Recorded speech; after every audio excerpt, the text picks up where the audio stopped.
Salam sahabat penolong yang setia, mari kita siapkan hati kita untuk menerima kebenaran firman Tuhan bersama Pastor Esra Soro dengan tema bertumbuh di dalam Kristus. Pertumbuhan rohani bukan tentang seberapa lama kita mengenal Tuhan, tetapi seberapa dalam kita hidup di dalamnya. Di tengah dunia yang penuh tantangan, Tuhan rindu agar kita tidak menjadi lemah, melainkan terus bertumbuh dalam iman, kasih, dan pengenalan akan Kristus. Mari dengarkan firman Tuhan ini dengan hati yang haus akan hadirat-Nya. Percaya melalui pesan ini, Tuhan akan menguatkan, memulihkan, dan membawa kita naik dalam pertumbuhan rohani yang benar. Selamat mendengarkan, Tuhan Yesus memberkati. Baik, shalom. Hari ini kita akan belajar firman Tuhan, dan tema yang saya angkat bagi kita sore hari ini adalah bertumbuh di dalam Kristus. Dan saya mau bahas 1 Petrus 2 ayat 1 sampai ayat yang ketiga. 1 Petrus 2 ayat 1 sampai 3. Karena itu, buanglah segala kejahatan, segala tipu muslihat, dan segala macam kemunafikan, kedengkian dan fitnah. Dan jadilah sama seperti bayi yang baru lahir, yang selalu ingin akan air susu yang murni dan yang rohani, supaya olehnya kamu bertumbuh dan beroleh keselamatan, jika kamu benar-benar telah mengecap kebaikan Tuhan. Nah, saudara-saudara, kalau kita berbicara soal bertumbuh di dalam Kristus, maka firman Tuhan memang mengajarkan, bahkan memerintahkan agar orang Kristen itu harus mengalami pertumbuhan di dalam berbagai aspek kerohaniannya. Kalau kita melihat membandingkan ayat yang lain, misalnya dalam 2 Korintus 10 ayat yang ke-15 dikatakan di sana, tetapi kami berharap bahwa apabila imanmu makin bertumbuh, berarti ini bicara bahwa memang iman itu harus bertumbuh dari hari ke hari. Kolose 1 ayat 10, sehingga hidupmu layak di hadapannya serta berkenan kepadanya dalam segala hal, kamu memberi buah dalam segala pekerjaan yang baik dan bertumbuh dalam pengetahuan yang benar tentang Allah. Lagi-lagi dikatakan bertumbuh. Lalu dari 2 Petrus 3 ayat 18, tetapi bertumbuhlah dalam kasih karunia dan dalam pengenalan akan Tuhan dan Juru Selamat kita, Yesus Kristus. Maka kita masih bisa mencatat dalam banyak bagian Alkitab ada perintah supaya orang Kristen mengalami pertumbuhan di dalam seluruh aspek hidupnya. Bahkan teks kita tadi dari 1 Petrus itu memang bicara juga tentang soal pertumbuhan. Di ayat 2, 1 Petrus 2 ayat 2 dikatakan, supaya olehnya kamu bertumbuh. Nah, saudara-saudara, satu hal yang perlu kita pikirkan adalah bahwa pertumbuhan rohani berlaku untuk setiap orang Kristen. Tidak peduli kamu sudah jadi Kristen berapa lama, tidak peduli baru Kristen minggu lalu, jadi Kristen 1 tahun yang lalu, atau sudah 50 tahun jadi Kristen, harus tetap bertumbuh. Tidak peduli junior atau senior, semua harus bertumbuh. Tidak ada orang yang merasa sudah senior, sudah terlalu lama, sudah makan asam garam di dalam iman Kristen, dan karenanya tidak perlu bertumbuh. Saudara, di 1 Petrus itu tadi kita sudah baca bahwa olehnya kamu bertumbuh. Berarti menurut Petrus, orang-orang Kristen di Asia Kecil yang menerima surat ini, mereka harus bertumbuh. Tapi saudara tahu mereka orang seperti apa? Nah, saudara lihat 1 Petrus 1 ayat 22, 23. Karena kamu telah menyucikan dirimu. Berarti orang-orang yang menerima surat Petrus ini, mereka orang yang menyucikan diri oleh ketaatan kepada kebenaran. Bagus, iman mereka luar biasa, sehingga kamu dapat mengamalkan kasih persaudaraan yang tulus ikhlas. Bagus juga. Hendaklah kamu bersungguh-sungguh saling mengasihi dengan segenap hatimu. Bagus, karena kamu dilahirkan kembali bukan dari benih yang fana. Mereka sudah lahir baru, tapi benih yang tidak fana oleh firman Allah yang hidup dan yang kekal. Saudara lihat semuanya bagus, bagus, bagus. Kasihnya bagus, imannya bagus, semuanya bagus. Walaupun semuanya bagus, tadi masih ada perintah supaya kamu bertumbuh. Berarti tidak peduli tingkat kerohanian seperti apa, sesuci apa orangnya, setaat apa, sebenar apa, semengasihi apa, tapi harus tetap bertumbuh. Dengan kata lain, tidak ada orang Kristen yang boleh tidak bertumbuh. Semuanya harus bertumbuh. Nah, kalau begitu sekali saudara, saya ingin bahas tentang pertumbuhan rohani ini. Saya bahas beberapa. Pertama adalah syarat pertumbuhan rohani. Apa syaratnya supaya seseorang bisa bertumbuh secara rohani? Perhatikan ayat kita tadi. 1 Petrus 2 ayat 2 dan 3. Olehnya kamu bertumbuh dan beroleh keselamatan jika, ini syaratnya. Jika apa? Jika kamu benar-benar telah mengecap kebaikan Tuhan. Kalau kamu sudah benar-benar mengecap kebaikan Tuhan, kamu baru bisa bertumbuh. Nah saudara-saudara, apa yang dimaksudkan dengan jika kamu benar-benar mengecap kebaikan Tuhan? Saudara-saudara, itu berarti bahwa orang yang mengalami pertumbuhan secara rohani hanyalah orang yang benar-benar mengecap kebaikan Tuhan. Tekanan di sini adalah benar-benar, telah benar-benar mengecap kebaikan Tuhan. Mengapa saudara? Karena orang kalau tidak sungguh-sungguh percaya kepada Tuhan, biar dia rajin gereja, biar dia rajin melayani, biar dia jadi orang Kristen puluhan tahun, tapi kalau dia bukan sungguh-sungguh orang percaya, dia tidak pernah benar-benar mengecap kebaikan Tuhan. Saudara, apakah yang mengecap kebaikan Tuhan hanya orang Kristen? Tidak. Orang Hindu, Buddha, Islam, ateis, komunis, apapun semua mengecap kebaikan Tuhan, bukan? Karena waktu Tuhan kasih matahari, apakah hanya orang Kristen yang dapat? Nah, ya kan? Siapapun, bahkan orang tidak beragama, ateis pun dapat.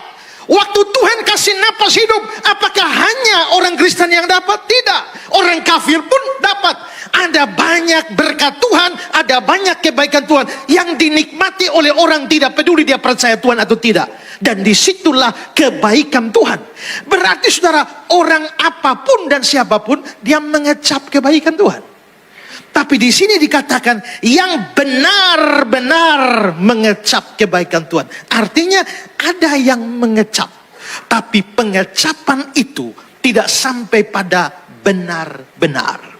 Nah, kalau begitu apa yang dimaksudkan dengan benar-benar mengecap kebaikan Tuhan? Ini adalah berbicara tentang orang yang mengecap kebaikan Tuhan yang tertinggi. Karena kebaikan Tuhan banyak, bahkan kebaikan Tuhan dalam hal jasmani. Misalnya Matius 5 ayat 45. Bapamu yang di sorga menerbitkan matahari bagi orang jahat dan orang baik, menurunkan hujan bagi orang benar dan orang tidak benar. Orang benar tidak benar dapat hujan, orang percaya tidak percaya dapat matahari. Orang melayani Tuhan tidak melayani Tuhan, orang mengasihi Tuhan benci Tuhan dapat napas juga. Berarti semua mengecap kebaikan Tuhan.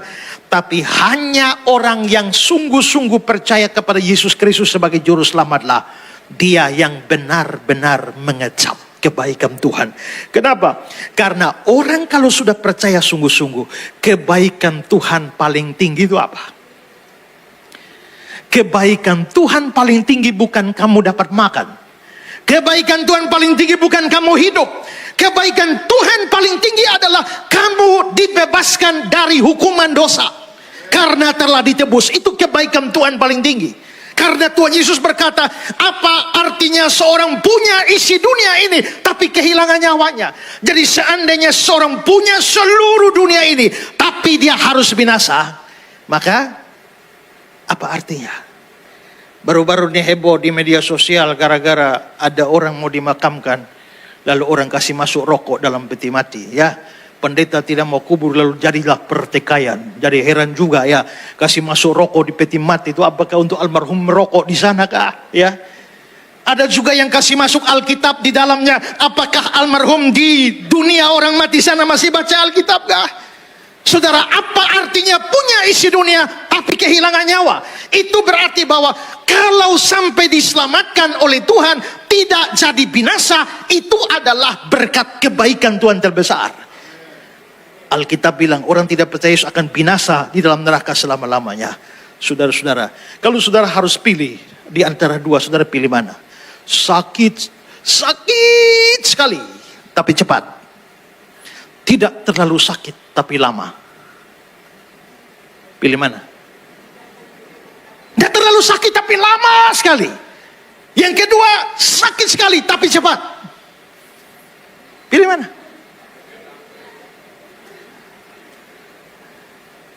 Mungkin saudara pikir biar sakit sekali asal cepat selesai. Atau ada yang bilang biar lama asal tidak terlalu sakit. Tapi di neraka itu sakitnya luar biasa dan bukan hanya lama tapi selama-lamanya. Makanya kalau ada orang mati kita bilang RIP, rest in peace. Tapi kalau masuk neraka jangan bilang RIP. Karena tidak ada istirahat di neraka. No rest in hell. Ada orang yang anjingnya mati, RIP. Binatang tidak masuk surga dan neraka. Binatang bukan makhluk yang kekal. Nah karena itu saudara, bayangkanlah bahwa kalau di dalam neraka orang menderita luar biasa dan selama-lamanya, dan saudara dibebaskan dari neraka karena penebusan Kristus, bukankah itu kebaikan Tuhan yang paling tinggi? Itu kebaikan yang lebih daripada napas hidup, lebih dari mengalami mujizat sakit disembuhkan, lebih daripada mujizat saudara dapat uang dan lain sebagainya. Ini berkat tertinggi, yakni penebusan dalam Kristus. Dan kalau saudara sudah merasakan itu baru namanya benar-benar merasakan kebaikan Tuhan, mengecap kebaikan Tuhan. Jadi kalau saudara ada di gereja, rajin kebaktian, tapi saudara belum pernah sungguh-sungguh buka hati untuk Tuhan Yesus, maka saudara belum benar-benar mengecap kebaikan Tuhan. Kalau saudara seperti itu, mau diapakan pun saudara tidak bisa bertumbuh. Itu sama dengan sebuah pohon, dia tidak bisa tumbuh kalau tidak benar-benar ditanam. Hanya pohon yang ditanam yang bisa bertumbuh. Pohon yang tidak ditanam tidak bisa bertumbuh. Hanya orang Kristen sejati yang sungguh-sungguh sudah membuka hatinya, terima Yesus sebagai juru selamatnya, benar-benar mengecap kebaikan Tuhan, baru bisa bertumbuh. Ada banyak orang hari ini di dalam gereja, tapi mereka tidak sungguh-sungguh percaya kepada Tuhan Yesus. Saudara kira ini hanya omong kosong? Tidak. Karena Tuhan Yesus punya 12 murid, ya. Dia pilih 12 murid, tapi satu murid tidak pernah percaya dari awal sampai akhir. Makanya Yesus bilang, aku memilih kamu yang 12, tapi salah satu dari kamu adalah iblis. Dia tahu dari semula siapa yang percaya dan siapa yang tidak percaya, yang akan menyerahkan dia. Itu berarti bahwa Yudas Iskariot memang menjadi rasul, menjadi murid Yesus, tapi dia tidak pernah menjadi sungguh-sungguh orang percaya. Dan itulah sebabnya dia binasa. Kalau di dalam tubuh para rasul saja ada yang tidak sungguh-sungguh percaya, jangan saudara pikir bahwa semua di dalam gereja sungguh-sungguh percaya. Pasti ada, karena ada lalang di antara gandum, dan mudah-mudahan bukan saudara lalangnya. Amin. Hanya kamu yang sungguh-sungguh percaya yang bisa benar-benar mengecap itu. Ada orang Kristen cinta agamanya. Saudara, waktu Yahya Waloni mualaf itu, serang iman Kristen, membabi buta, banyak orang Kristen sakit hati. Lalu ada orang Kristen dari Alor sana, di NTT sana, dia telepon saya, dia bilang, Pak Pendeta, saya sakit hati sekali dengan orang itu. Dia terlalu menghina Tuhan kita, dia terlalu menghina agama kita. Kalau Bapak Pendeta izinkan, kasih saya 2 hari saja dia selesai. Maksudnya apa? Maksudnya kasih saya waktu 2 hari saja, saya pakai kuasa gelap, mati dia langsung. Saking cintanya pada Yesus, saking cintanya pada agamanya, dia rela bunuh orang pakai kuasa gelap. Pertanyaannya, apakah orang itu sungguh-sungguh cinta Yesus? Tidak. Itu berarti ada orang bisa cinta agamanya, ada orang dari mulut bisa mengaku Yesus, tapi dia tidak sungguh-sungguh percaya kepada Yesus. Maka dia belum benar-benar mengecap. Kalau begitu syarat pertumbuhan, kamu harus sungguh-sungguh adalah orang percaya, baru bisa bertumbuh. Ya, itu pertama. Sekarang yang kedua, mari kita lihat cara bertumbuhnya bagaimana. Cara bertumbuhnya, pertama, kita harus berusaha membuang dosa-dosa kita. Coba lihat ayat 1. Karena itu buanglah segala kejahatan, segala tipu muslihat, segala macam kemunafikan, kedengkian, dan fitnah. Ini menjadi caranya. Cara pertama, langkah pertama supaya kamu bisa bertumbuh di dalam iman, kamu harus membuang dosa-dosa. Kamu harus melepaskan dosa-dosamu. Saudara-saudara, mengapa sampai, bukankah orang-orang ini penerima surat Petrus seperti saya bilang tadi, mereka sudah orang-orang yang hidupnya baik, tapi mengapa disuruh buang dosa lagi? Karena biarpun orang sungguh-sungguh percaya, tapi seringkali dia masih bisa jatuh di dalam dosa. Saudara, siapakah yang pernah meragukan iman Nuh sebagai orang benar? Kita percaya Nuh adalah orang benar. Dia adalah orang yang sungguh-sungguh percaya. Tapi Nuh bisa jatuh dalam dosa kemabukan. Siapa yang meragukan iman Abraham? Bahkan dialah bapa segala orang beriman. Tapi ternyata bapa segala orang beriman pun itu bisa poligami, punya istri 2. Siapa yang meragukan iman Daud? Bahwa Daud bukan orang sungguh-sungguh percaya Tuhan. Dia orang sungguh-sungguh percaya Tuhan, tapi bahkan jatuh dalam perzinahan dan pembunuhan kepada Uria. Berarti orang biar sungguh-sungguh beriman pun, dia masih hidup di dalam dunia, tetap ada kemungkinan dia jatuh di dalam dosa, bahkan hidup di dalam dosa. Itulah sebabnya dosa-dosa ini akan menghambat pertumbuhan rohaninya. Karena itu, supaya kamu bisa bertumbuh, langkah pertama adalah buanglah dosa. Lepaskanlah dosa itu, tanggalkanlah dosa itu, baru kamu bisa bertumbuh. Nah saudara-saudara, di ayat 1 tadi ada kata-kata buanglah.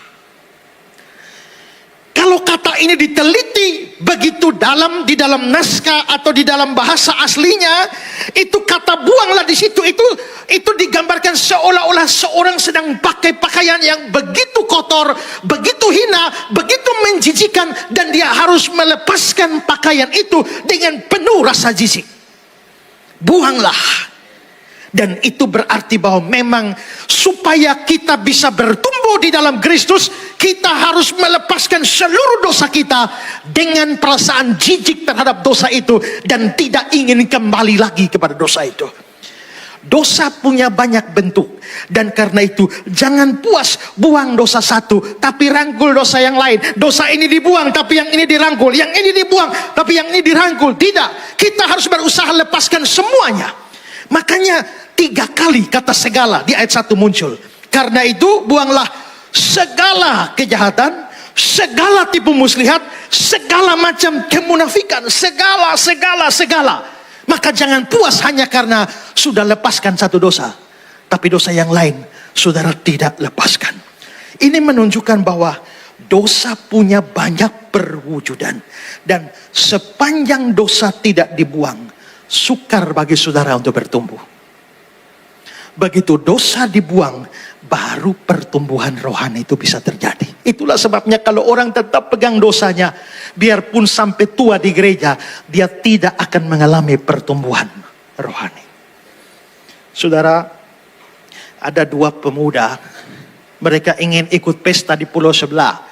Untuk pergi ke pulau sebelah ini mereka harus naik perahu sampan.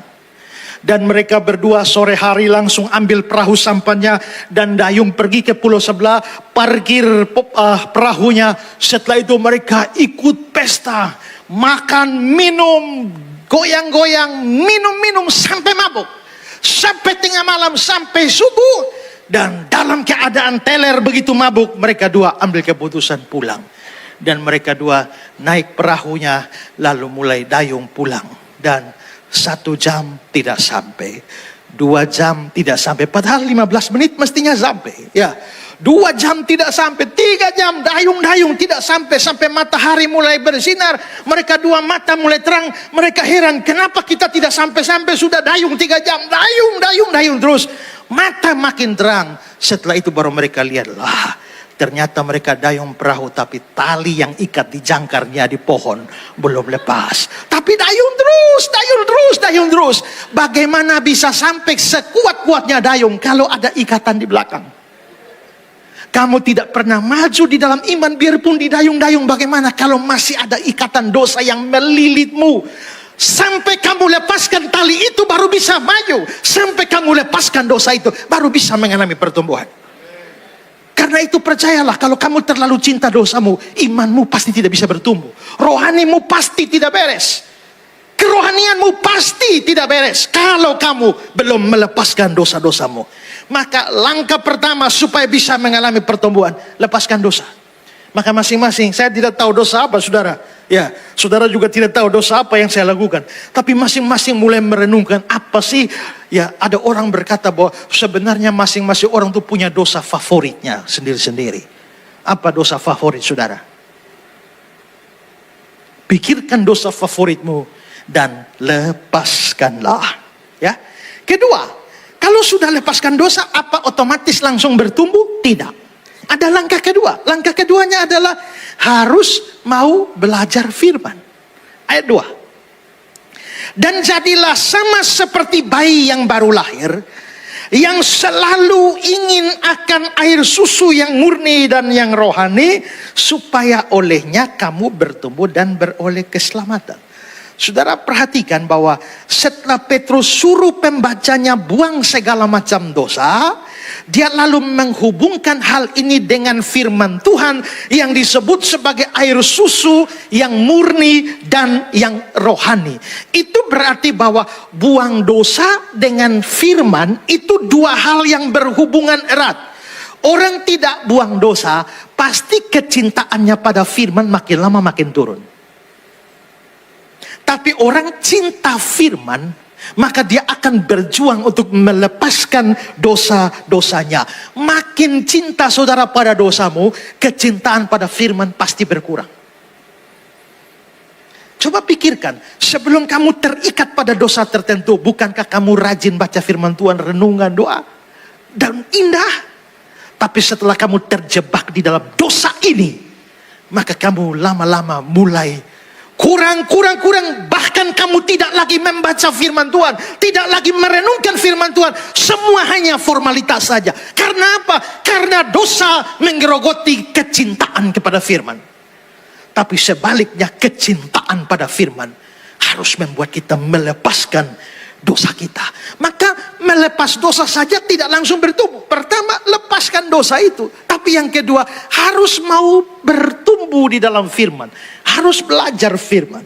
Nah, saudara, terkait dengan firman Tuhan ini, saya mau jelaskan lagi lebih detail dalam beberapa poin. Pertama, di situ dikatakan air susu yang murni dan rohani. Ya. Nah, kalau saudara baca Alkitab bahasa Inggris diterjemahkan secara berbeda-beda. Misalnya, Revised Standard Version, the pure spiritual milk. Susu rohani yang murni. Terjemahan Alkitab yang lain, susu rohani yang murni. Susu firman yang murni.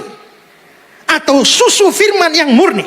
Nah, saudara-saudara, terjemahan firman di sini, di dalam beberapa terjemahan Alkitab, susu itu memang menunjuk kepada firman. Karena itu dia bilang susu murni yang rohani itu pasti maksudnya firman. Jadi sama seperti bayi yang lahir, dia membutuhkan susu untuk pertumbuhannya. Demikian orang Kristen membutuhkan firman Tuhan untuk pertumbuhan imannya. Saudara-saudara perhatikan, sarana pertumbuhan rohani yang dibicarakan di sini itu firman dan bukan yang lain. Apakah dengan berdoa rohani kita bertumbuh? Pasti. Apakah dengan puji-pujian rohani kita bertumbuh? Yes. Apakah dengan worship penyembahan rohani kita bertumbuh? Ya. Tapi sarana utama di dalam pertumbuhan itu adalah firman.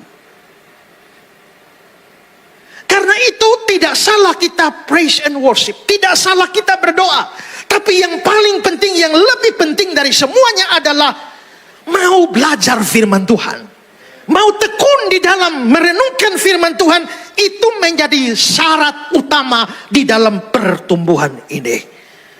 Nah, karena itu saudara-saudara, sekarang renungkanlah. Setelah kamu lepaskan dosa, kamu tidak bisa tetap diam. Harus tetap berjuang setiap hari. Tadi pagi saya baru khotbah di satu tempat tentang berdoa dan renungkan firman Tuhan. Mengapa Tuhan perintahkan kita berdoa? Karena itu tanda bahwa kita bergantung sepenuhnya kepada Tuhan. Karena untuk makan saja kita butuh Tuhan. Makanya kita perlu berdoa. Berikanlah makanan hari ini secukupnya. Nah, tapi juga kalau sudah punya makanan pun kita tetap harus berdoa. Kenapa? Karena untuk menikmati makanan pun itu butuh anugerah dari Tuhan. Karena ada banyak orang punya makanan tapi tidak bisa makan. Tapi kalau kita bisa makan, minum, bahkan tidur, bangun semuanya. Karena itu kita butuh Tuhan setiap hari. Maka kita perlu doa setiap hari. Tapi lebih-lebih juga perlu baca Alkitab setiap hari. Sekarang saudara periksa, apakah saudara masih rajin baca firman Tuhan? Ataukah tunggunya hanya hari Minggu datang ibadah baru saudara dengar khotbah? Hari Senin bagaimana? Selasa, Rabu, Kamis, Jumat, Sabtu? Absen? Itu sama dengan saudara punya bayi, kasih makan 1 minggu 1 kali. Cepat almarhum kan? Maka supaya bertumbuh, rajin baca firman Tuhan.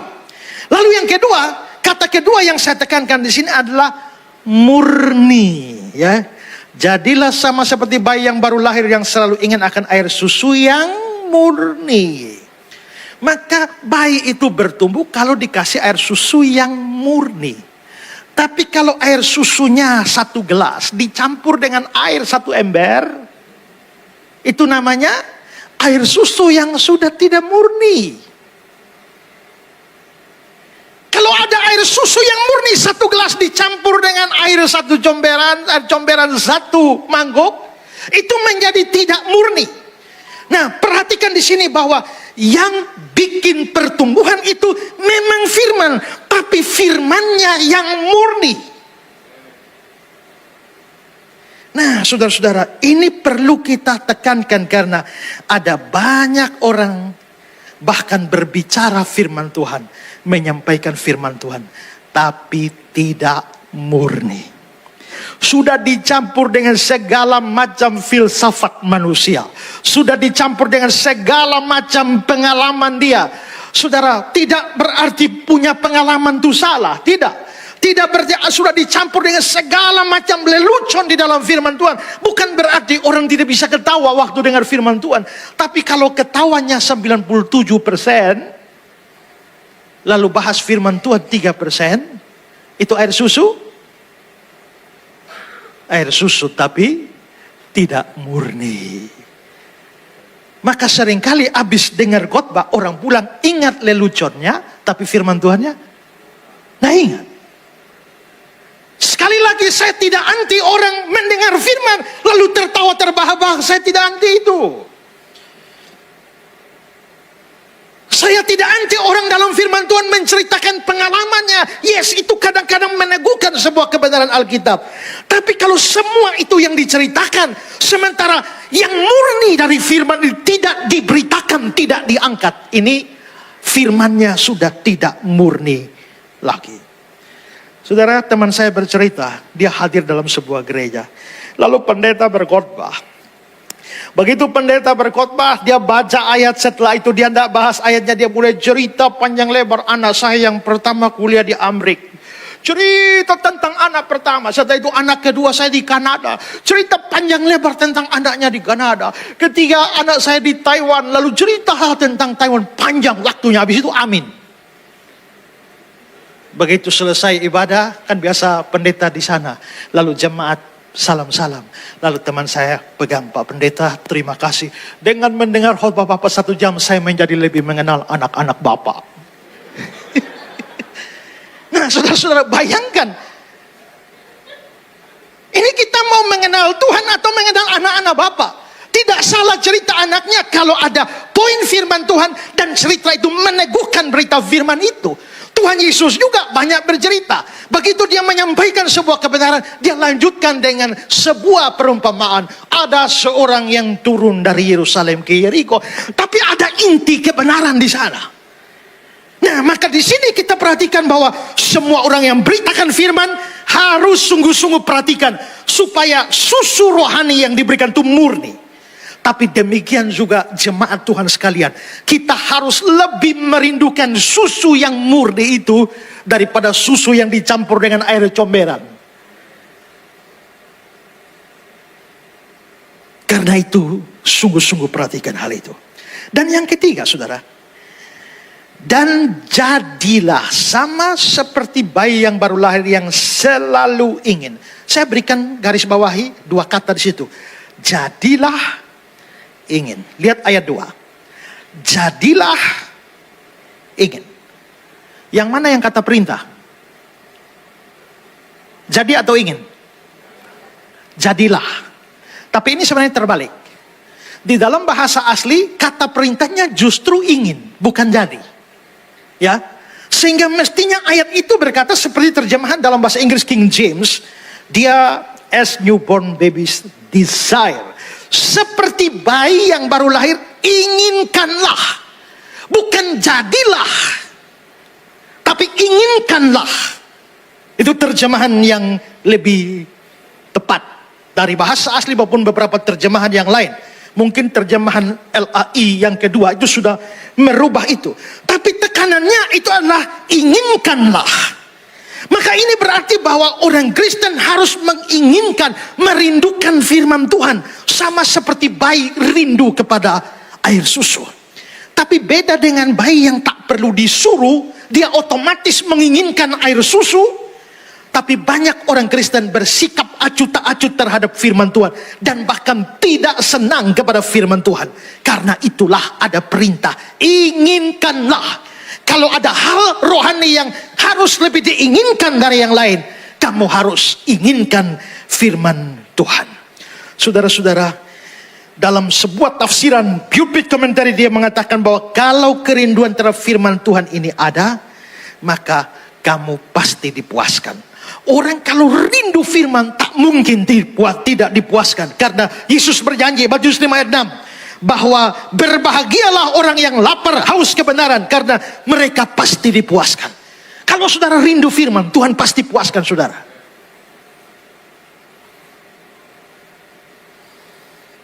Dan terakhir, supaya olehnya kamu bertumbuh. Saudara-saudara, kerinduan pada firman Tuhan ini menyebabkan pertumbuhan.